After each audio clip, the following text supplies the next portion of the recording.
Un mensaje a la luz de la palabra, con el pastor Bernardo Ríos. A continuación. Capítulo 6, versículo 7. Puestos en pie, leemos juntos ese verso y oramos.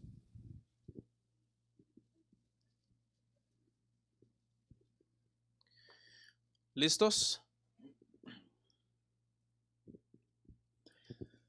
Después llamó a los 12 y comenzó a enviarlos de dos en dos, y les dio autoridad sobre los espíritus inmundos. Vamos a orar.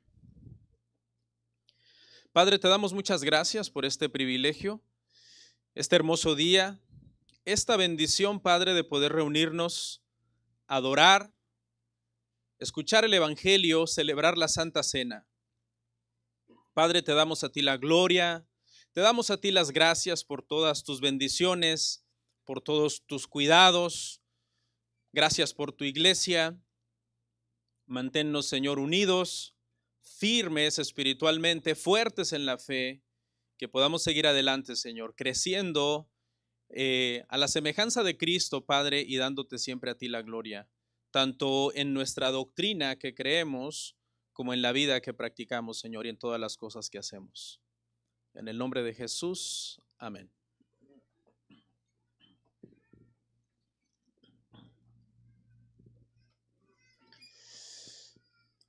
Nuestro sermón el día de hoy se titula La misión de los discípulos. ¿Cuántos están listos para estudiar las Escrituras? El pasaje que vamos a ver hoy va de Marcos capítulo 6, versículos 7 al 13. Mantenga su Biblia abierta ahí en ese pasaje, mírelo, dice misión de los 12 discípulos en mi versión, en la Biblia que yo uso. Manténgala abierta, un marcador ahí y vaya ahí siguiendo entonces mientras vamos exponiendo estos versos del 7 al 13 uno por uno. Este pasaje, hermanos, representa un momento crucial en el ministerio de nuestro Señor Jesucristo, porque antes de esto, el Señor ha estado haciendo todas estas cosas que va a mandar a los discípulos a hacer, las ha estado haciendo Él directamente. Él ha estado curando a los enfermos, Él ha estado realizando milagros, Él ha estado enfrentándose a todos sus enemigos que constantemente se oponían a su enseñanza y se oponían a su ministerio. Este momento es crucial entonces porque de aquí en adelante, ahora por primera vez, el Señor envía a los apóstoles a que ellos vayan y hagan estas cosas que Él ha estado haciendo. Aquí hay un giro, entonces hay un cambio en el ministerio del Señor. Para este momento el Señor ya ha pasado un buen tiempo preparando a los discípulos para que vayan y hagan esta tarea para la cual Él los llamó. ¿Se acuerda? Vimos ese pasaje cuando Él pasó orando toda una noche, capítulo 3. ¿Dónde estamos? Elección de los 12, capítulo 3, verso 13. Ahí el Señor pasó orando toda una noche, los llamó para que fueran entonces sus apóstoles, pero todo este tiempo no se han ido a hacer esa misión, han estado con Él. Ahora llegó el momento de enviarlos. Este pasaje viene justamente después del rechazo que Jesús recibió en Nazaret con sus paisanos, donde no creyeron en Él. Fue nuestro sermón pasado, Marcos 6, del 1 al 6. Ok, a estas alturas, hermano, el ministerio de Jesús ya es muy conocido por toda Galilea. Acuérdese que Israel en el siglo I está dividido en grandes regiones. Judea es una de esas regiones. Judea es la región donde Jesús nace, en Belén. Pero el ministerio de Jesús se realiza en sí en la región de Galilea, que es donde Jesús creció, en Nazaret, que era parte de Galilea, o donde Jesús llevó su ministerio, que era Capernaum, que también era parte de Galilea. A este momento ya la fama de Jesús es conocida por toda Galilea, al grado que el mismo rey de esa región se ha enterado. Mire lo que dice el verso 14, Marcos 6:14. Oyó el rey Herodes de la fama de Jesús. Ya toda la región de Galilea de alguna manera están enterados y están al tanto del ministerio del Señor.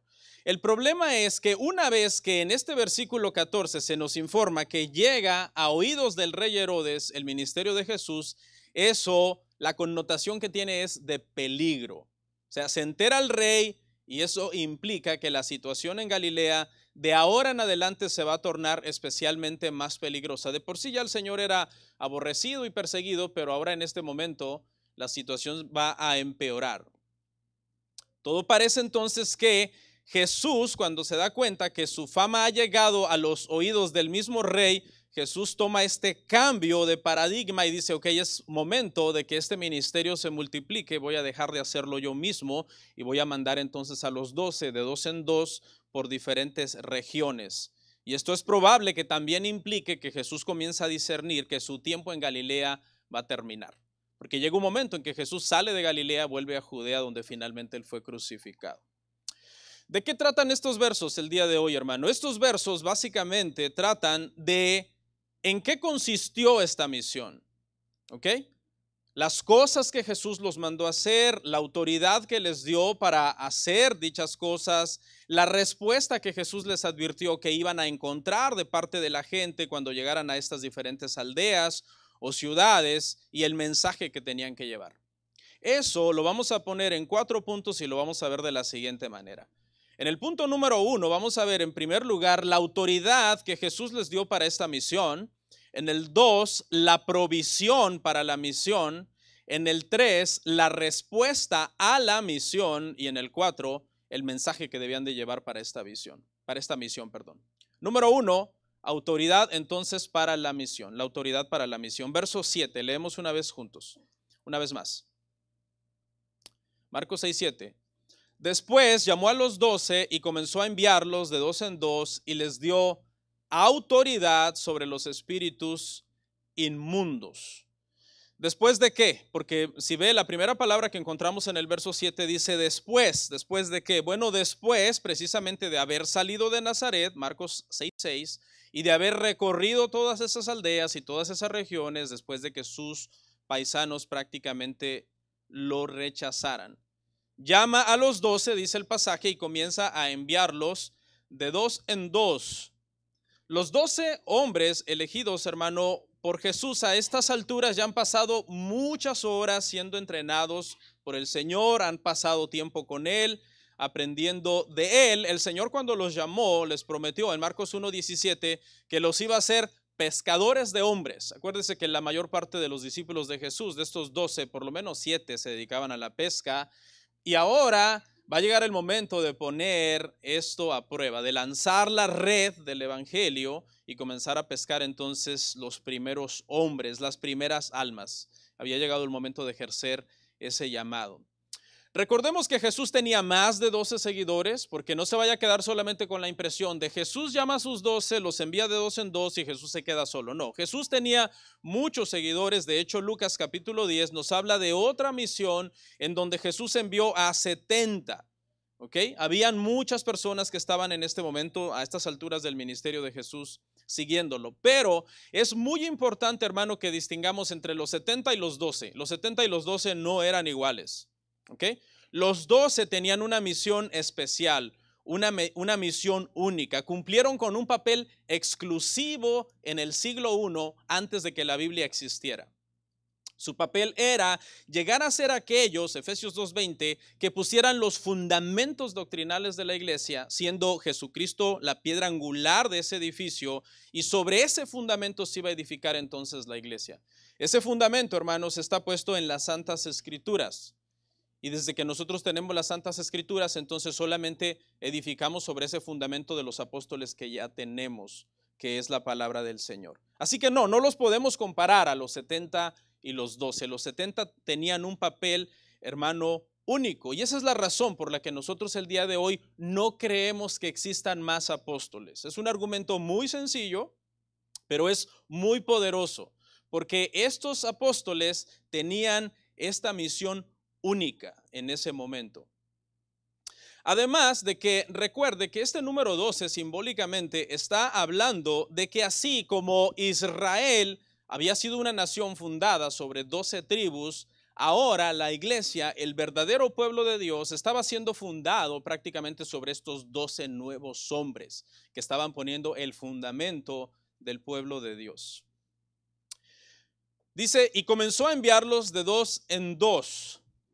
La estrategia del Señor es enviarlos por parejas. Ellos no han ido todavía a una misión antes, entonces es sabio, es muy prudente de parte del Señor enviarlos de dos en dos. Eclesiastés dice que son mejor dos que uno, porque si uno se cae, ¿qué hace el otro? Lo levanta.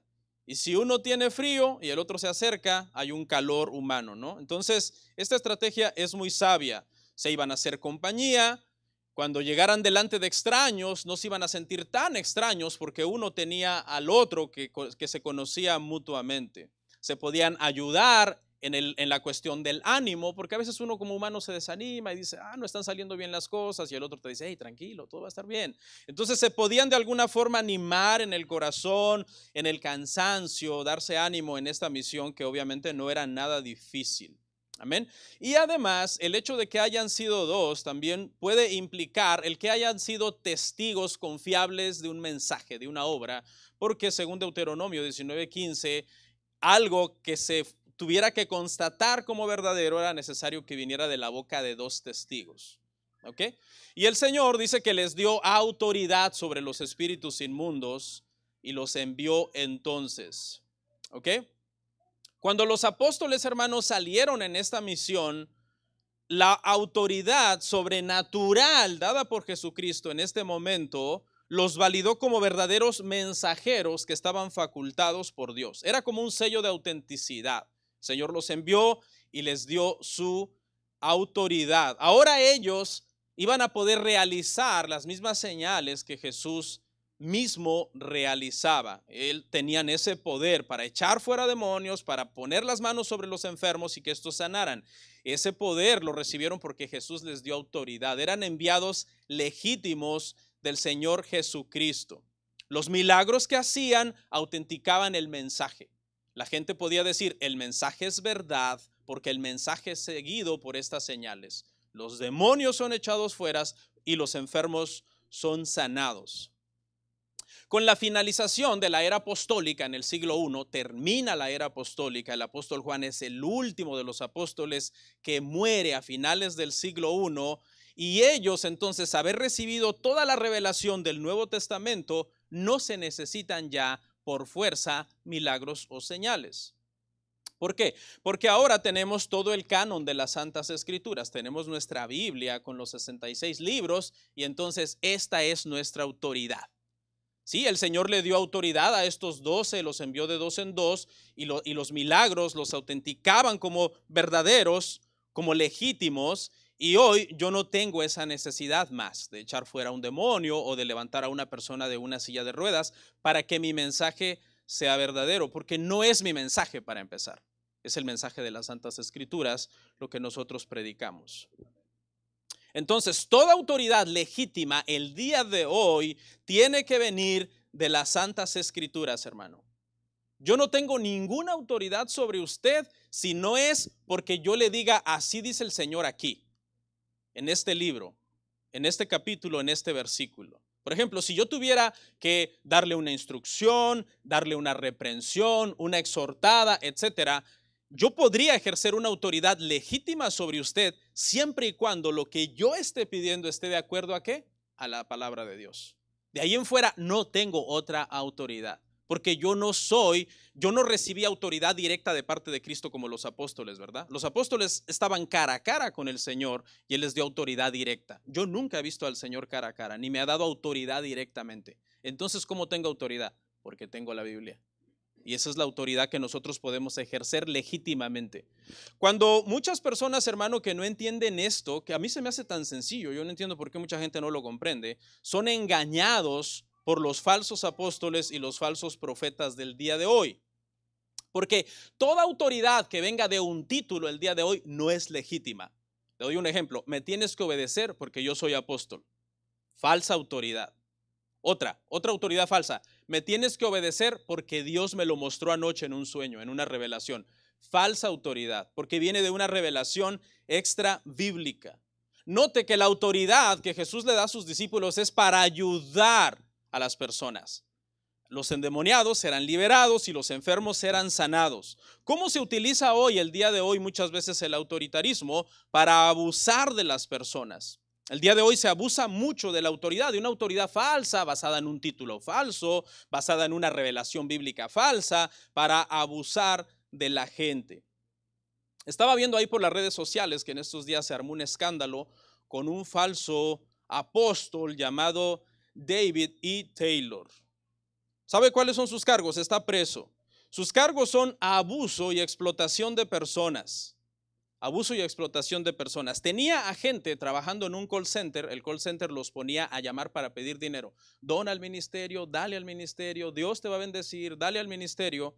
Pero este hombre, que era un falso apóstol, no hay más apóstoles el día de hoy, les exigía una cierta cantidad de dinero al día.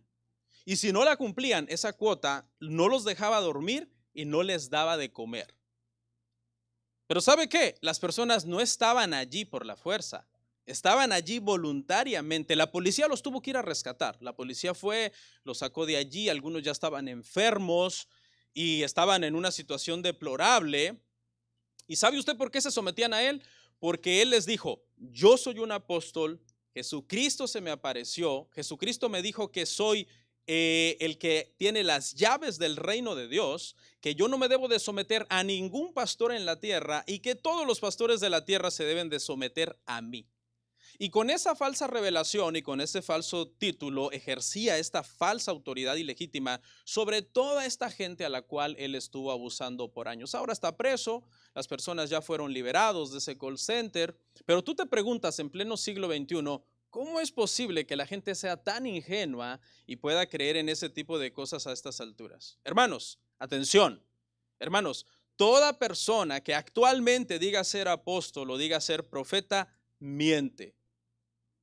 Toda persona que el día de hoy diga que Dios se le aparece a cada rato para darle una autoridad especial, miente. Toda persona, hermanos, cuya autoridad viene de una revelación extrabíblica que supuestamente Dios le dio, miente. Así que no se deje engañar.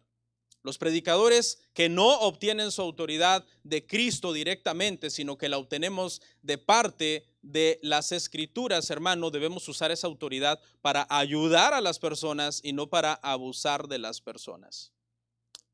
¿Sabe? Los falsos maestros tienen parte de culpa, pero también la gente que se deja engañar tiene parte de culpa. Porque se necesita ser muy ingenuo para creer todo ese tipo de cosas. Yo siempre he dicho que un falso maestro llegará a abusarte hasta donde tu conocimiento bíblico se lo permita. O sea, hasta donde tú digas, no, basta, no. Porque esta gente se cree incuestionable. Prácticamente nadie les puede cuestionar. Si tú le dices, hey, pero es que eso no dice la Biblia, pero es que yo no estoy de acuerdo en que se haga así, pero ¿de dónde sacó usted esta idea? ¿Qué te van a decir? No cuestiones al ungido, o al siervo, o al que tiene la visión, etcétera, porque se creen especiales, se creen especialmente superiores a los demás. En conclusión de este punto, hermanos, sobre la autoridad que el Señor les dio a los apóstoles para la misión, la conclusión y una aplicación a nosotros es que los ministros de hoy debemos de obtener nuestra autoridad de la Biblia. ¿Okay? Y esa autoridad debe de ser usada para ayudar a los demás y no para abusar de los demás. Los apóstoles la usaron para ayudar, para liberar a los endemoniados y sanar a los enfermos. ¿Se imagina a Cristo cuando los apóstoles regresan y el Señor les pregunta? Piense por un momento, que Cristo les diga, ¿y cómo les fue, mis queridos apóstoles? Y que ellos le dijeran, bueno, pues a donde fuimos, que tú nos enviaste, les enseñamos a todos que deben de tener nuestro ADN apostólico.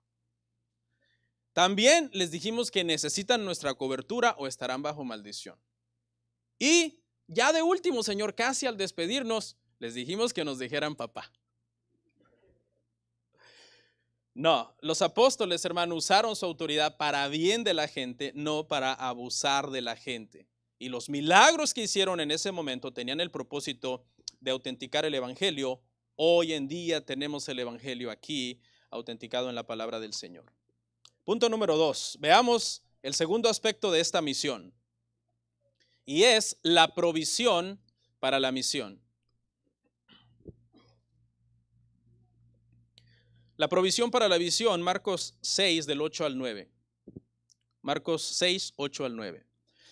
Y les mandó que no llevasen nada para el camino, sino solamente bordón, ni alforja, ni pan, ni dinero en el cinto, sino que calzasen sandalias y no vistiesen, dos túnicas. ¿Qué dice el verso 8? Lo primero, verso 8.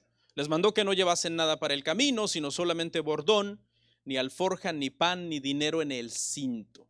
Aquí quiero hacer una pequeña reconciliación. A veces trato de evitar estas reconciliaciones, pero son necesarias porque quizás alguien va a ir al texto paralelo en Lucas 9:23, donde Jesús les dijo, no toméis nada para el camino ni bordón. Y eso aparentemente fuera una contradicción, ¿no? Porque mientras que en Marcos 6:8 les dice solamente bordón, mientras que en Lucas 9:3 les dice ni bordón. Y aparentemente, a primera vista, estas cosas parecieran contradictorias. Nosotros entendemos que en la Biblia no hay contradicción, sino que estas cosas necesitan entenderse, necesitan matizarse y explicarse un poco. Todo parece indicar que el mandamiento de Jesús en general es que no lleven cosas extras para la misión. Por ejemplo, les dicen que no lleven doble túnica, sino solamente una. Entonces, todo parece indicar que mientras Marcos dice que lleven un bordón, lo que Lucas quiere decir es no lleven un bordón extra. Pareciera que esa es la explicación más factible. Entonces, cuando dice no lleven nada para el camino, no quiere decir absolutamente nada, sino que no se preocupen por llevar doble, ¿no? De cada cosa. La orden es apremiante, váyanse con lo que tienen puesto y con lo que tengan en la mano. Lo que tienen puesto es túnica y sandalias y en la mano tienen un bordón, váyanse con eso. Aparentemente entonces esta es la reconciliación entre estas dos cosas, y de lo que habla esto es de que debían estar listos para salir en cualquier momento, sin hacer preparativos o reunir provisiones extras o adicionales para la misión. Lo único que podían llevar era lo que tenían encima, ¿no? Como se diría coloquialmente, lo que tienen puesto. Entonces, sí llevaban bordón, ¿no? Concluimos entonces que sí llevaban bordón. Esta es la provisión. Mire, estamos viendo la provisión para la misión. El Señor les permite entonces llevar un bordón, una especie de vara, una especie de bastón.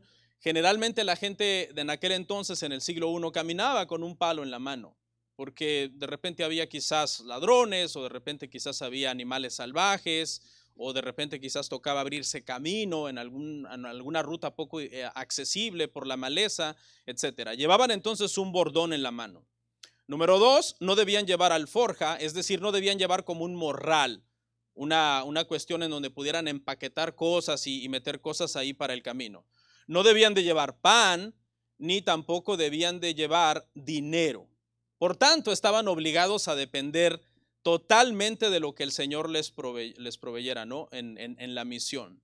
Jesús insistió en este nivel de austeridad, hermano, para enseñar a los 12 a confiar en que Él era su proveedor, que tenían que esperar que Él les proveyera lo que ellos necesitaran en la misión. Obviamente el Señor les iba a proveer, ¿por medio de quién, hermanos?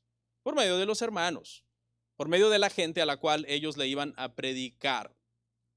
Según Mateo 10, del 8 al 9, Jesús les prohibió a los apóstoles usar el ministerio como un medio de lucro. Les dijo, de gracia recibisteis, dad de gracia.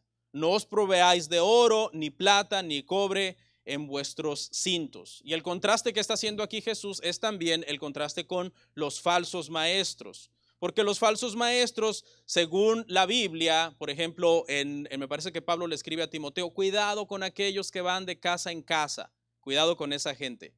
Y la Didache, que es un documento también temprano de la iglesia cristiana, también dice que una de las características de los falsos maestros era esa, ir de casa en casa y pedir dinero y estar como estafando a las personas. Entonces Jesús les dice, no, ustedes van a ir, yo les voy a proveer, pero ustedes no tienen que estar coaccionando a la gente para que les dé, obligándole para que la gente le dé. No, yo voy a poner en el corazón de las personas darle. Ustedes tranquilos, ustedes confíen en mi provisión. Verso 9, sino que calcen sandalias y no vistiesen dos túnicas. Podían llevar sus guaraches, una especie como de guarache, una suela más o menos de cuero o de madera que tenía unas correas que se lo ceñían al pie, y era entonces el calzado típico del siglo I en Israel. Y la túnica, que era una vestimenta bastante grande, de hecho algunas veces les podía cubrir hasta del frío, funcionar como una especie de manta por las noches. Deben de ir entonces calzados con sus sandalias, pero no deben de llevar doble sandalia ni deben de llevar doble túnica. Ahora, aquí hay que matizar, ¿verdad? Porque si no, esto puede resultar contraproducente. Estas estrictas, hermanos, reglas fueron temporales y específicamente para esta misión. ¿Ok?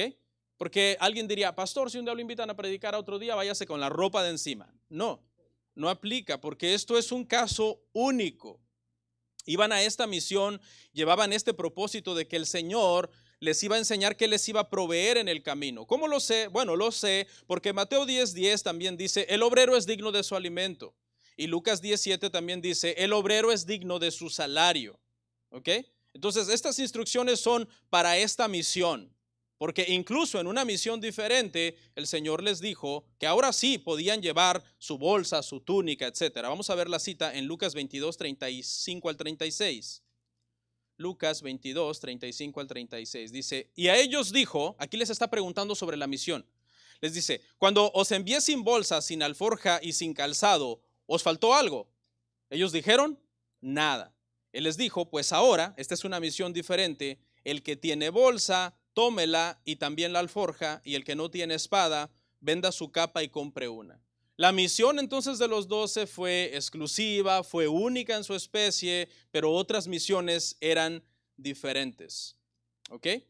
Es bueno matizar estos versos porque alguien los pudiera sacar de contexto y decir, no, un ministro no debería de ser sostenido por una iglesia. El ministro debería de ser bivocacional, si le gusta tanto predicar, que predique y que trabaje. Pero realmente nosotros sabemos por las escrituras que el apóstol Pablo dejó claro diciendo, el que se dedique al ministerio debe de ser sostenido por el ministerio. El que se dedique a tiempo completo a predicar debe de ser sostenido por la iglesia a los que se le está predicando. Y también dijo el apóstol Pablo, es mucho que si alguien te bendice espiritualmente, tú le bendigas materialmente. La pregunta es retórica, pero la respuesta es obvia, no.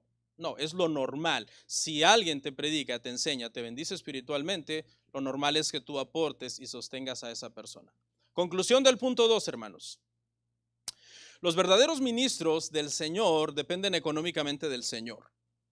El Señor usará obviamente ¿a quién? A su pueblo para sostener a aquellos que se dedican a predicar a tiempo completo el evangelio. No es malo pedir una ofrenda en la iglesia, una ofrenda para una necesidad que la iglesia tenga, pero los verdaderos ministros no se dedican a eso. Voy a repetirlo a ver si lo alcanzamos a ver. No es malo pedir una ofrenda en la iglesia. Supongamos que un día nosotros tenemos una necesidad especial, pasamos aquí los ancianos, les decimos, hermanos, hay una necesidad, ¿quién quiere ofrendar? Eso no tiene ningún problema, porque no estamos obligando a nadie. Estamos diciendo, ¿quién quiere ofrendar? El que quiere ofrendar, que ofrende. Eso no es malo. Sin embargo, una de las marcas del verdadero ministro es que no se dedica a pedir ofrendas. Se dedica a predicar el evangelio. Entonces aquí le va una pista. Si usted un día ve a una persona que solamente pasa hablando de dinero, dinero, dinero, dinero y pidiendo dinero, eso es una señal de que no está predicando el verdadero evangelio. Porque el ministro no se dedica a eso. El ministro se dedica a predicar el evangelio del Señor. Punto número 3, la respuesta a la misión. La respuesta a la misión. Marcos 6, del 10, el 10 y el 11. Marcos 6, 10 y 11. Y les dijo, donde quiera que entréis en una casa, posad en ella hasta que salgáis de aquel lugar. Y si en algún lugar no os recibieren, ni os oyeren, salid de allí y sacudid el polvo que está debajo de vuestros pies para testimonio a ellos. De cierto os digo que en el día del juicio será más tolerable el castigo para los de Sodoma y Gomorra que para aquella ciudad. Aquí Jesús les advierte a sus discípulos la respuesta que obtendrán de la misión. Por un lado habrá gente que los va a recibir en su casa y por otro lado habrá gente que los va a rechazar. Rotundamente los va a rechazar y los va a correr. Verso 10 dice, y les dijo, donde quiera que entréis en una casa, posad en ella hasta que salgáis de ese lugar. ¿Ok? Los siervos de Dios obviamente iban a necesitar y a depender de la hospitalidad de las personas a las cuales ellos les iban a predicar. Dicen los estudiosos que en Oriente Medio para este entonces brindar hospitalidad era un deber de las ciudades y de las aldeas. Prácticamente cuando tú llegabas a una aldea no tenías que pedir hospitalidad. Si era una buena persona de Medio Oriente, su obligación era ofrecértela, incluso rogarte, quédate en mi casa, por favor. No tenías que estarla pidiendo. En aquel entonces, obviamente, los discípulos iban a necesitar de posada, iban a necesitar de un lugar donde poder estar mientras terminaba la misión en dicha aldea o en dicha ciudad, y tenían que esperar a que la gente les ofreciera. Dice, donde quiera que entréis en una casa, es decir, aquellos que lo recibieran, dice el Señor, vayan a esa casa, los primeritos que le ofrezcan a posada, y ya no salgas de allí hasta que acabe la misión en ese lugar. Prácticamente lo que Jesús está diciendo, llegas a una ciudad X, te abren las puertas de una casa X, llegas allí, la haces tu cuartel general todo el tiempo que dure la misión, la cantidad de días que dure la misión. Cuando acabe la misión sales de esa casa y te vas, pero no te puedes andar cambiando de casa. Debes de quedarte allí todo el tiempo. Recuerde que los apóstoles traían la autoridad del Señor, el poder del Señor, liberaban a los endemoniados, sanaban a los enfermos, y eso pudiera ser que alguien les comenzara a ofrecer algo mejor, ¿no? Quizás por ambición, ¿ok? Como que, por ejemplo, llegas a una aldea y te ofrece hospedaje un hermano que no tiene tantas comodidades y su comida es bien sencilla, la cama que te ofrece es bien sencilla, la casa es bien sencilla. Ya estás ahí instalado, ¿verdad? Pero luego alguien que tiene más dinero, que vive mejor, que es rico, que tiene más comodidades, empieza a ver que, wow, sanas a los enfermos y los endemoniados son liberados, y te dice, no, vente para mi casa. Y ahí la tentación era entonces rechazar a la persona que te ofreció primeramente su casa, que lo hiciera sentir mal y que buscaras entonces tu comodidad personal. El Señor está diciendo, no busquen la comodidad personal. En la primera casa que los hayan recibido, ahí se quedan. De alguna manera la lección es acerca del contentamiento, tener contentamiento con aquello que han recibido y no hacer sentir también mal a los hermanos. Eso los iba a distinguir de los falsos maestros itinerantes que andaban de casa en casa, dice Pablo, incluso llevándose hasta las mujercillas, que es una palabra que usa ahí Pablo, pero realmente se refiere a mujeres que eran inconstantes, y dice, sacan a las mujercillas de sus casas y se van, y esos eran la señal de los falsos maestros. Andaban lucrándose con la iglesia y metiéndose prácticamente con las hermanas y con las mujeres a las que supuestamente también les estaban predicando. Ok, entonces había lugares como estas casas donde los iban a recibir y les iban a ofrecer cosas que ellos les podían dar, pero también iban a haber lugares donde iban a ser rechazados. De eso trata el verso 11. Verso 11, parte A. La primera parte dice, y si en algún lugar no os recibieren ni os oyeren, salid de allí y sacudid el polvo que está debajo de vuestros pies para testimonio a ellos. Es decir, habrá casas que lo recibirán, sean agradecidos, muestren contentamiento, no importa si los hermanos le ofrecen cosas muy básicas, quédense allí. Pero por otro lado, habrá otras casas y otras ciudades donde los despreciarán. ¿Saben qué hacen con ese desprecio? Sacúdanse el polvo de los pies de esa ciudad o de ese lugar. Y esto era algo que acostumbraban a hacer los judíos. La ley rabínica decía que el polvo de un país gentil estaba contaminado y que cuando un israelita entraba o iba a esa ciudad, antes de regresar y entrar a Israel, debería de sacudirse todas las partículas de ese polvo inmundo de sus huaraches para no traer entonces ese polvo a Tierra Santa.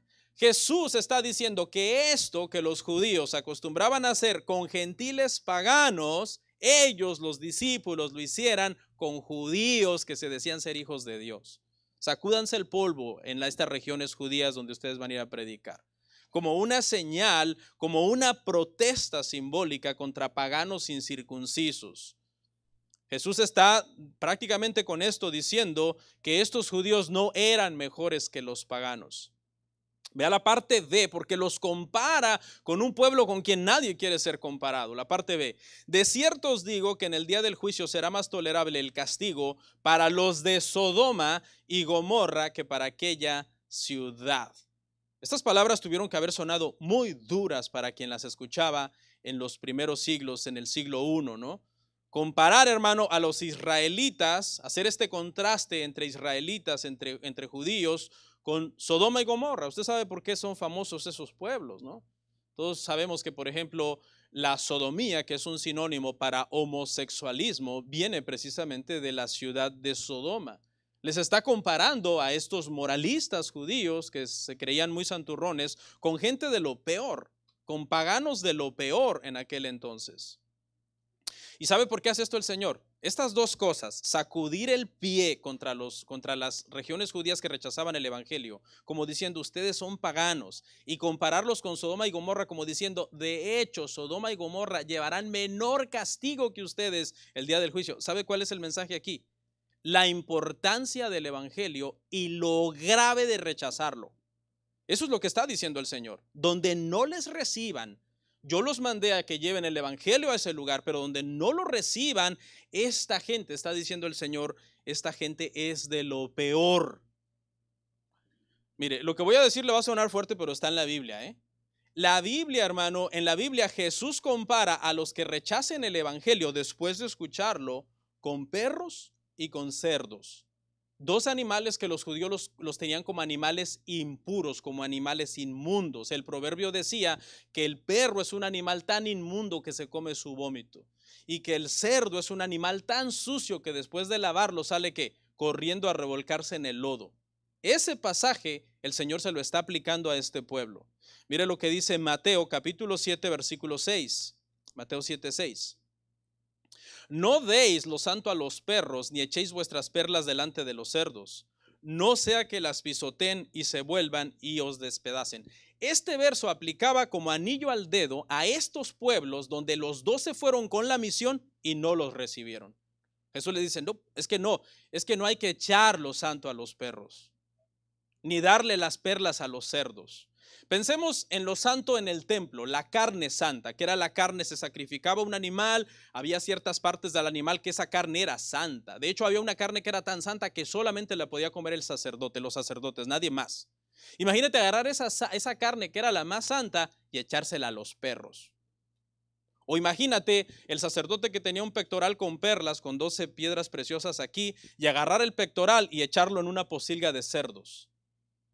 ¿Cómo era la carne? Santa.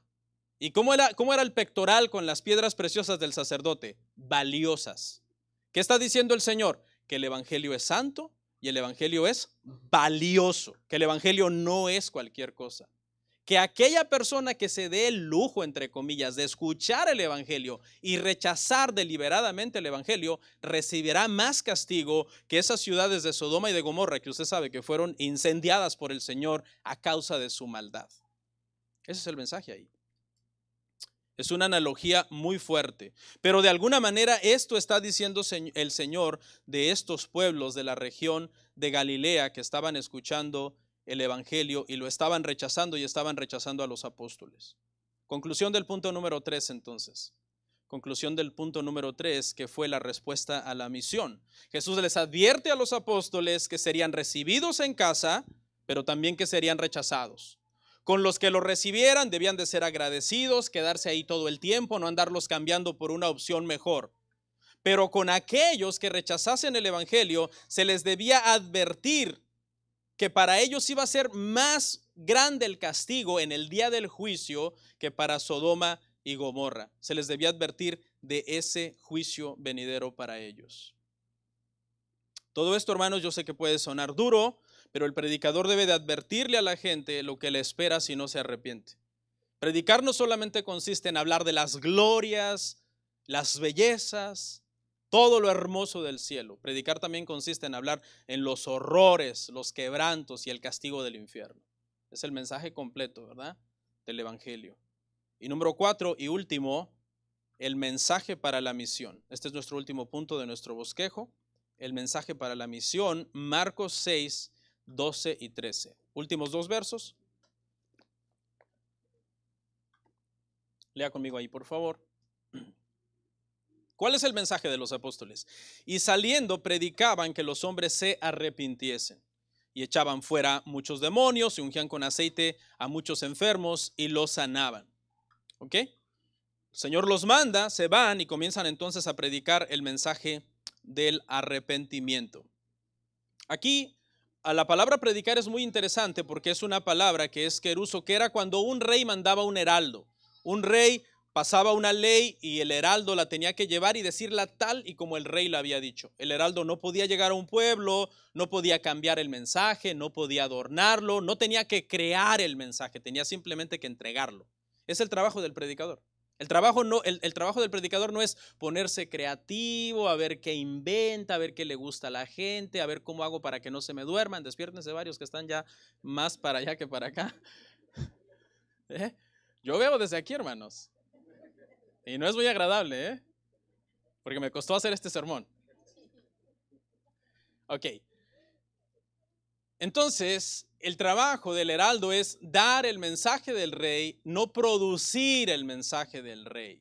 Y esa es la predicación, hermano. Así de sencillo es predicar el evangelio. Vienes aquí, abres la Biblia y la explicas. En el contexto histórico, en el contexto inmediato de lo que quiso decir el Señor, por qué se escribió esto, qué estaba pasando, qué temas se está abordando. Eso es predicar, hermano.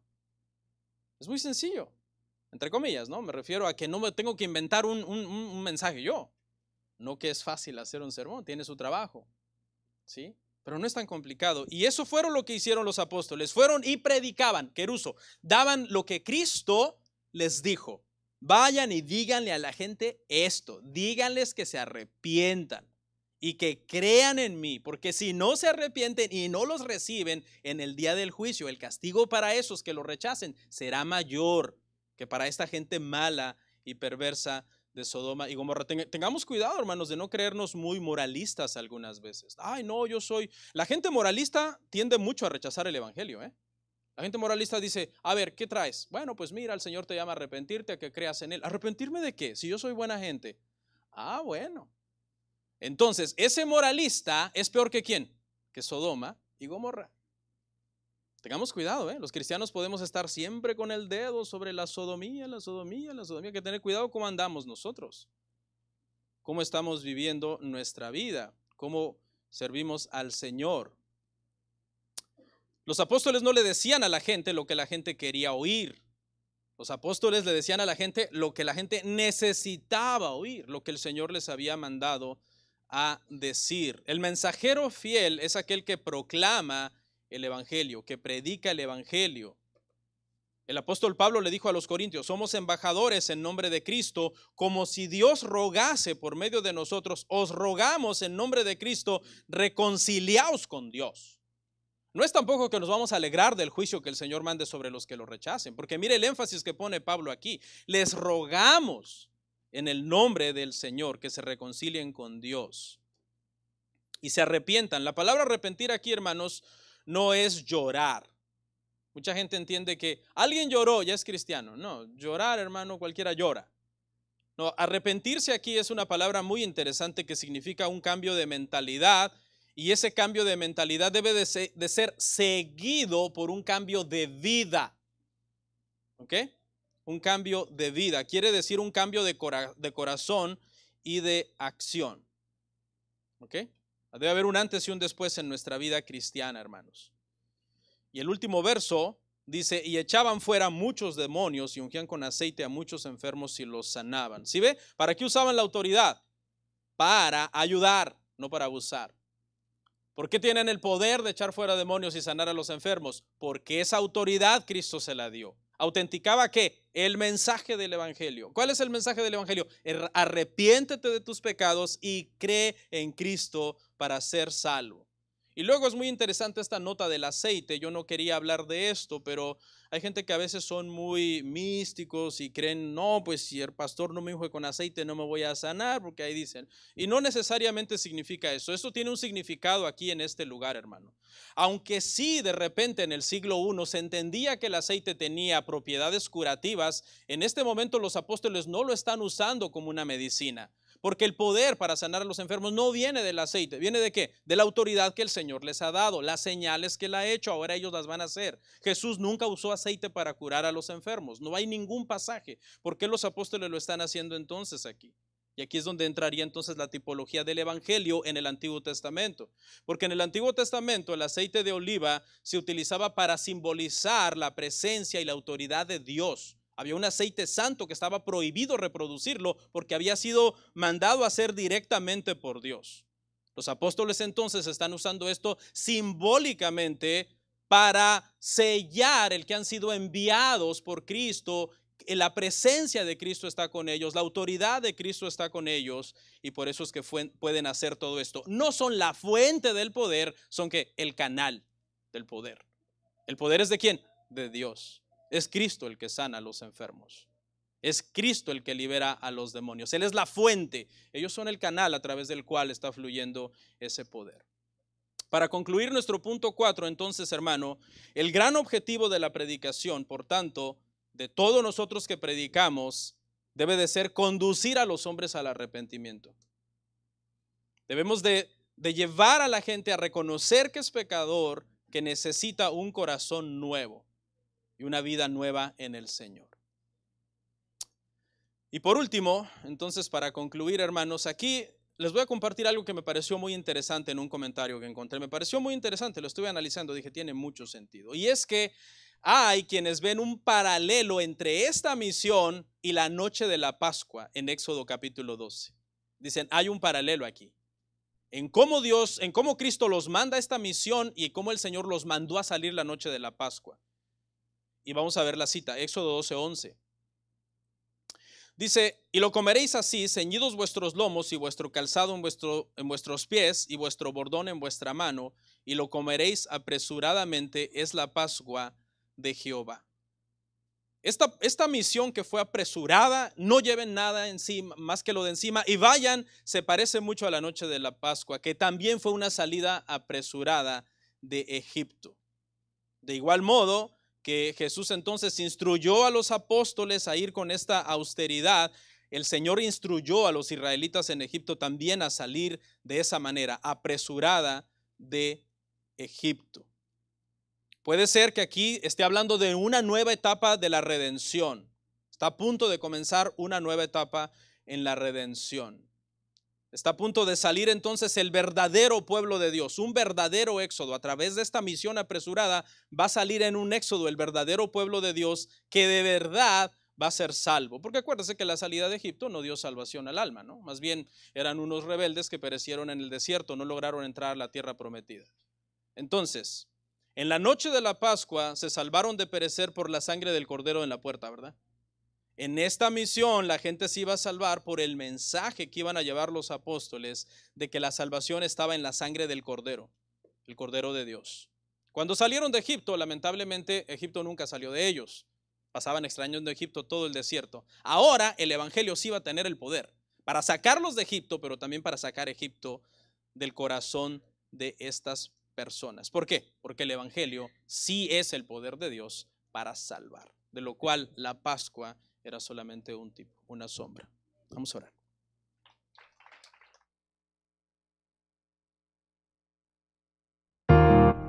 Comparte, suscríbete, dale like. Gracias por tu sintonía. Hasta la próxima. Bendiciones.